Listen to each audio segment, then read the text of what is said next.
Jey from hero to villain in the eyes of the internet wrestling community. Where did it all go wrong? The Jey Uso problem. Main event Jey Uso.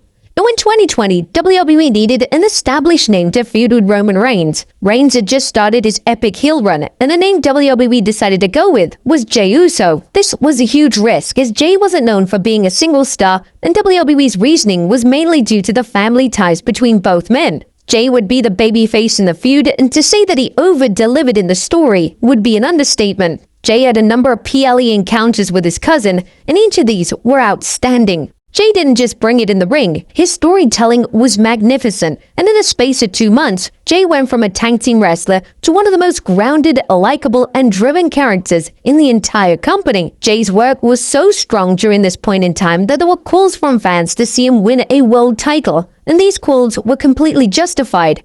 But weirdly, WWE wouldn't continue Jey on the singles babyface path, as he would quickly rejoin Reigns, and he would mainly begin to wrestle in tag team matches alongside his brother Jimmy once more. This was a confusing call, but with the work of the Bloodline that followed, this was another opportunity for Jey to flesh out his character. The work of Jey within the Bloodline itself received critical acclaim, as Jey was an amazing character who was humorous, yet he had the depth and substance, and it was easy to see why he was a primary character on television during this beloved era. Singles career resurgence. It was in 2023 when WWE decided to once again revisit Jey as a single star. He would pick up a huge win in a tag team match at Money in the Bank 2023, and he was the first man to pin Roman Reigns in a number of years. This opened the door for Jey to challenge Reigns for the WWE World title in the main event of SummerSlam. Sadly, this main event match failed to live up to expectations. The tribal rules stipulation was a confusing mess, and it was almost as if Reigns and Jey had lost all their chemistry from 3 years prior. The finish also saw Jimmy turn on his brother, which was one of the more backwards calls of the Triple H era. Nobody was pushing for the Usos to break up, and Jimmy turning on Jey and siding with Reigns made zero sense whatsoever. WWE would continue with Jey as a solo act, but this would take a momentary pause so Jey could team up with Cody Rhodes. The short-lived team was incredibly successful as he had fantastic matches, and their real-life friendship and bond came to the forefront. WWE would then revisit the feud between Jey and Jimmy, but in a weird move, they kept them separate for so long that by the time the feud was revisited, nobody cared. WWE put minimal effort into the build of their WrestleMania 40 match. The match itself was labeled as one of the worst WrestleMania matches of all time. It was flat, boring, and the two wrestled like they didn't want to even be there. The two would spam super kicks for 10 minutes, and the crowd didn't know what to make of the match, as it would have been out of place on a Raw or SmackDown, never mind the biggest show of the calendar year. Both men were critical of the match in the months that followed, and it was even stated that time was cut from the match, which could have factored into why it was so poorly put together. Frankly, the match should have never happened. The fans didn't want to see it, and the quality of the match did significant damage to both men, with fans questioning if both talents have what it took to be successful singles acts in the company. Jey would eventually win singles gold as he became the Intercontinental Champion. This was great to see, and the crowd were firmly behind him.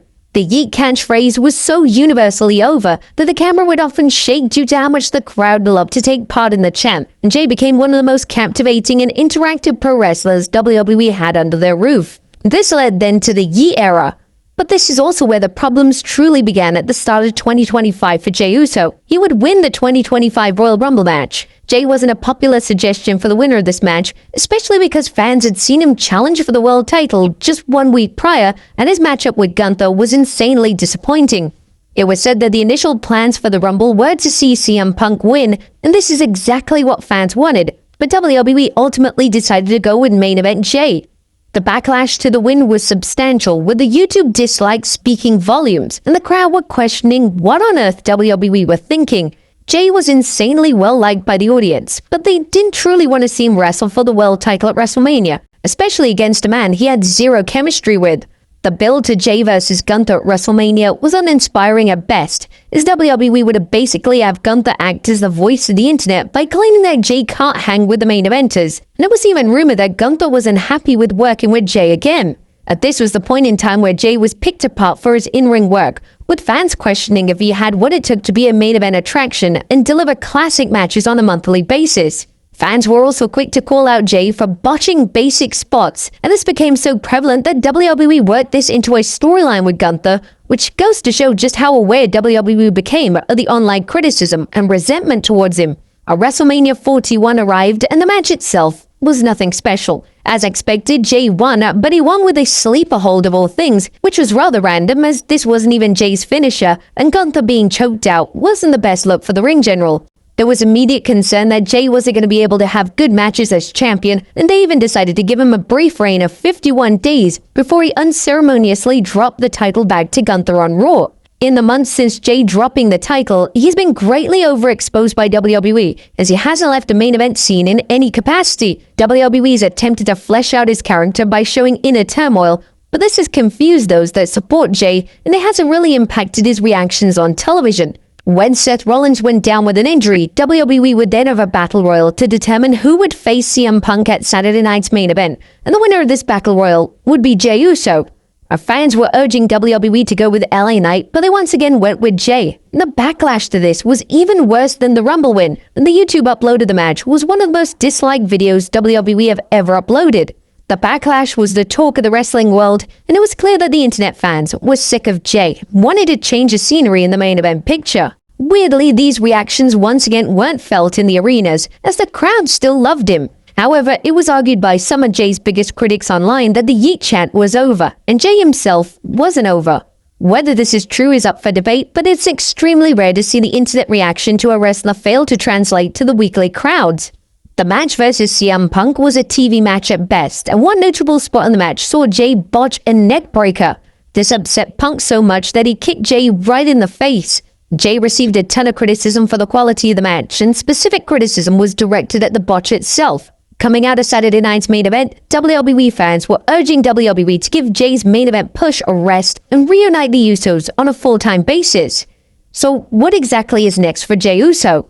Based on Raw, it appears that the main event push of Jey is continuing for the time being. Jey is said to be part of Team Punk at Survivor Series War Games, and Jey's inner turmoil is likely going to be the main story for the match. Will Jey turn heel and side with the Vision? Well, we can certainly expect more melodrama between Jey, Jimmy, and Reigns during the TV episodes leading up to Survivor Series. While some fans believe that WWE need to move on from the Bloodline story arcs, it's appreciated that they're attempting to reignite some of the fire within Jey's character. And it's unlikely to lead to a heel turn, as it ultimately makes no sense. Does Jey need a character reset? Well, sort of. The character work is there, but a heel turn isn't needed. Jey is so over with the audience, and he sells so much merchandise that it would make zero sense to turn him heel. What Jey needs is a break. Not a break from television or WWE, a break from the main event scene. Jey has been in countless world title matches, and fans are sick of the sight of him in those matches. A reunion with Jimmy is a smart move, especially with the Raw Tag Division truly struggling with top tag teams. The Usos reuniting in the division would instantly elevate the division, and then feuding with AJ Styles and Dragon Lee sounds like a fantastic program for television. They could always revisit the Jey main event push down the line, but him taking a step back from the main event picture won't diminish his popularity. If anything, it'll make him even more popular. Those fans that are tired of his antics on television will get to see him in the tag division for an extended period, and then when the time comes that Jey is competing for the world title again, it may feel fresh and unique.